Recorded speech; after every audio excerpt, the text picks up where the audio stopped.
आज का टॉपिक है चेस्ट पेन और ये क्लिनिकल प्रैक्टिस में सबसे कंफ्यूजिंग और सबसे डेंजरस सिम्टम्स में से एक है। जब हम आईसीयू या इमरजेंसी में नए होते हैं तो हर चेस्ट पेन जो है वो अपने आप में हार्ट अटैक जैसा लगता है। बाद में एक्सपीरियंस से समझ में आता है कि चेस्ट पेन लेकर आने वाला ज़्यादातर पेशेंट जो रहते हैं ना, वो वास्तव में उनको एमआई नहीं रहता और काफ़ी बार तो कॉज जो है वो कार्डियक होता ही नहीं है। प्रॉब्लम ये है ना कि चेस्ट पेन के बहुत सारे कॉजेस हैं। कुछ बिल्कुल हार्मलेस है, जैसे मस्कुलोस्केलेटल स्ट्रेन होता है, और कुछ इतने डेंजरस है कि अगर आप टाइमली डायग्नोसिस नहीं कर पाए या आपका टाइमली डायग्नोसिस मिस हो गया तो पेशेंट की जान भी जा सकती है। और दूसरी तरफ अगर हर पेशेंट को आप हार्ट अटैक मानकर एडमिट करोगे, हर किसी की एंजियोग्राफी करवाओगे, तो प्रैक्टिस भी डिस्टर्ब होगी और पेशेंट भी अननेसेसरीली पैनिक में रहेगा और आपकी प्रैक्टिस भी चौपट हो जाएगी। इसीलिए आज का लेक्चर जो है वो सिर्फ 3 चीज़ों पर मैं फोकस करूँगा। एक, चेस्ट पेन के कॉमन कॉजेस आसान लैंग्वेज और एक सिंपल याद रखने वाली टेक्निक से समझना। दूसरा, कार्डियक और नॉन कार्डियक चेस्ट पेन में फ़र्क करना, प्रैक्टिकली ओपीडी और वार्ड सेटअप में। तीसरा, एक्यूट कार्डियक चेस्ट पेन आने पर तुरंत क्या करना चाहिए, एस्प्रिन, नाइट्रेट, ऑक्सीजन और रेफरल का बेसिक प्रोटोकॉल क्या होता है।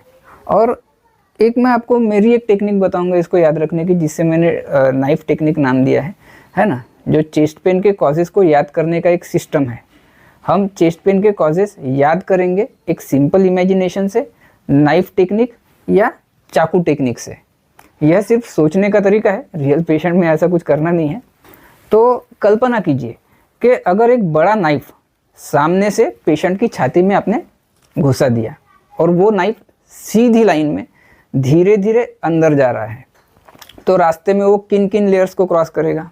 सबसे पहले जो आएगी वो आएगी आपकी शर्ट उतार के तो मारोगे नहीं, तो सबसे पहले आएगी शर्ट फट गया।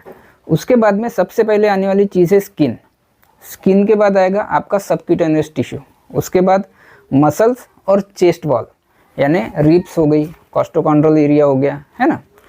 उसके बाद में अंदर आएगा प्लूरा, उसके बाद में लंग्स, और लंग्स इनडायरेक्टली प्लूरा के जरिए लंग्स में, है ना। और उसके बाद में आएगा पेरिकार्डियम, और उसके बाद हार्ट, उसके बाद ईसोफेगस, और ईसोफेगस के बाद एओर्टा। एक के बाद एक अपन अभी धीरे धीरे इसको सीखते जाएंगे। हर लेवल पर कुछ कुछ डिसीज़ है जो चेस्ट पेन दे सकती है। जब भी कोई पेशेंट चेस्ट पेन लेकर आए तो दिमाग में ये लेयर रिकॉल कीजिए: skin, subcutaneous tissue, muscles, pleura, pericardium, heart, oesophagus और एओर्टा। और हर लेवल पर 1-2 इम्पॉर्टेंट कॉजेज जो है वो अपने दिमाग में ही सोच के रख लीजिए, कहीं ये तो नहीं है या कहीं ये तो नहीं है। अब सबसे पहले देखते हैं स्किन और सबक्यूटेनियस कॉजेज। सबसे ऊपर आता है स्किन से जुड़े चेस्ट पेन के कॉजेज कौन से रह सकते हैं?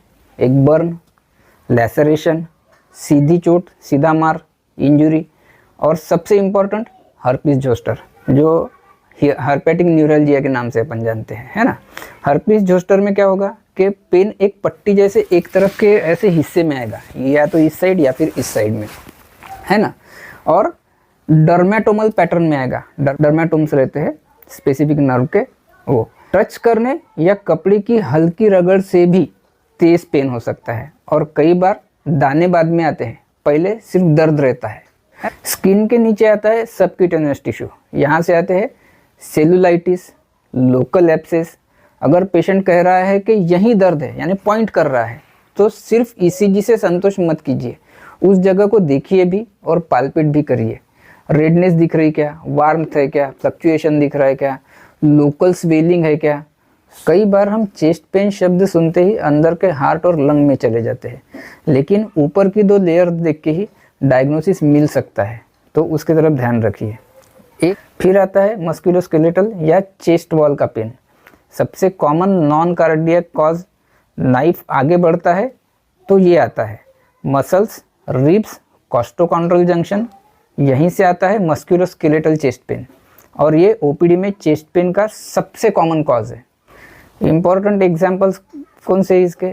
Muscle strain, sprain, costochondritis, rib fracture, poor posture या ऑकवर्ड सोने की पोजीशन के बाद में होने वाला पेन। फीचर्स क्या रहेंगे इसके जो आपको याद रखने हैं? पेन लोकलाइज्ड होता है, यानी पॉइंट करके बताएगा पेशेंट।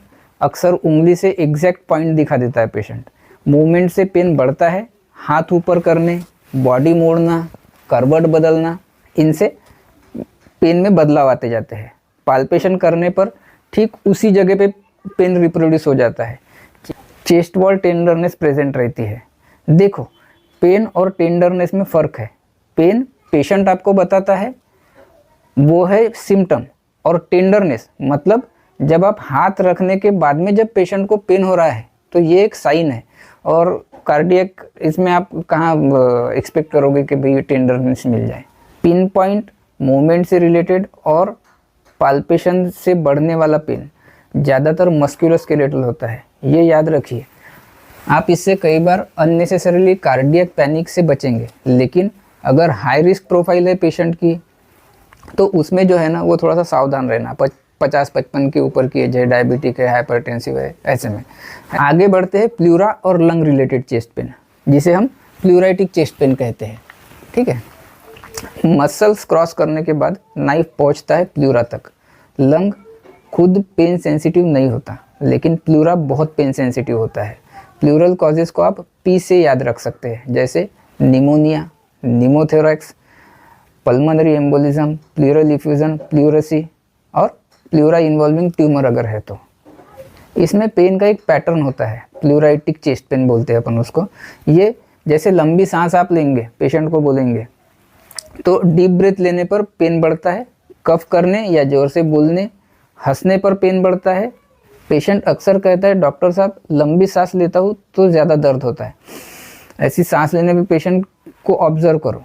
पेशेंट को बोलो कि डीप इंस्पिरेशन ले, अगर पेन बढ़ता है तो प्लूरल पैथोलॉजी की तरफ स्ट्रांगली सोचिए। हाँ, अगर लंग्स का निमोनिया हो लेकिन जब तक प्लूरा इन्वॉल्व नहीं है तब तक टिपिकल प्लूराइटिक पेन नहीं आता। अब एक चेस्ट पेन होता है पेरिकार्डियम और हार्ट का। तो पहले पेरिकार्डियम से आता है पेरिकार्डाइटिस। इसका पेन जो है ना अक्सर पोजिशनल होता है, कुछ पोस्चर में बढ़ता है। जैसे आप फॉरवर्ड लीन कर रहे हैं, जैसे पेशेंट अगर ऐसे सामने में झुक रहा है तो उसका पेन बढ़ेगा। अक्सर पोजिशनल होता है, बैठने के बाद बदल भी सकता है, यानी थोड़ा सा चेंज हो रहा है पेशेंट की पोजीशन, ऐसे झुकने के बाद में उठ रहा है तो पोजीशन चेंज होने के बाद में पेन में बदलाव आते हैं थोड़े बहुत, है ना। फिर हार्ट के अंदर से आते हैं मायोकार्डाइटिस, एंजाइना, मायोकार्डियल इन्फार्क्शन और कुछ वॉल्वुलर लीजन्स जैसे एओर्टिक स्टेनोसिस।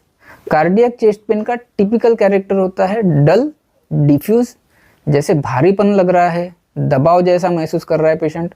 लोकेशन जो है ना वो अक्सर सबस्टर्नल होती है, छाती के एकदम बीचों बीच, स्टर्नम के पीछे। ये अपना स्टर्नम हो गया और स्टर्नम के बैक साइड में सबस्टर्नल एरिया में, है ना। तो ये यहाँ पे होता है वो जो पेन है। पेशेंट कैसा है, डायरेक्ट ऐसा उंगली दिखा के नहीं बोलता, पेशेंट ऐसा हाथ रखता है, यानी डिफ्यूज पेन है। पेशेंट उसको लोकेट नहीं कर पा रहा है ना। छाती के बीचों बीच, स्टर्नम के पीछे। पेशेंट रेयरली एग्जैक्ट पॉइंट दिखा पाता है, वो ज़्यादा प्रेसिंग या टाइटनेस जैसा डिस्क्राइब करेगा आपको, ऐसा पिन पॉइंट नहीं कर पाएगा उसको, है ना। ये वही पेन्स है जिसमें गलती महंगी पड़ सकती है। अंडर डायग्नोस किया तो जान का रिस्क और ओवर डायग्नोस किया तो अनावश्यक इन्वेस्टिगेशन का डर हो जाता है इसमें, है। अब आता है आपका ईसोफेगस, जिसे फूड पाइप बोलते हैं अपन। GERD और स्पैजम वाला चेस्ट पेन हार्ट के पीछे से चलता है। यहाँ से आने वाले कॉमन कॉजेज जो है वो GERD, जैसे gastroesophageal reflux disease, oesophagitis, peptic ulcer, hiatus hernia और इसोफेजियल स्पैजम।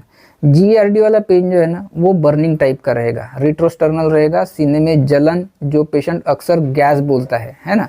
खाने के बाद या लेटने के बाद बढ़ता है, खासकर जब हेवी मील्स होते हैं ना उस टाइम में वो ज़्यादा तकलीफ देता है ना। जैसे खाना गले में आ रहा है, शोर बेल्चिंग आती है, खट्टी खट्टी डकारें आती है ना। या फिर रिगर्गिटेशन अपन जिसको बोलते हैं, खाना गले में या मुंह में आ रहा है खट्टा खट्टा। एक इंपॉर्टेंट कन्फ्यूजन होता है, मुझे भी होता है कभी कभी, जैसे इसोफेजियल स्पैजम या पेन काफ़ी बार एंजाइना जैसा फील होता है, और नाइट्रोग्लिसरीन यानी सॉर्बिट्रेट जो अपनी आती है उससे रिलीव भी हो सकता है। इसीलिए नाइट्रेट से पेन कम हो गया का मतलब हमेशा 100% हार्ट ही नहीं होता, लेकिन प्रैक्टिकल अप्रोच में हाई रिस्क पेशेंट में हम उसे कार्डियक मानकर ही ट्रीट करते हैं अनटिल प्रूवन अदरवाइज।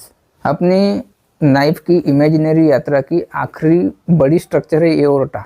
यहाँ से आने वाला सबसे डेंजरस कॉज है एओर्टिक डिसेक्शन।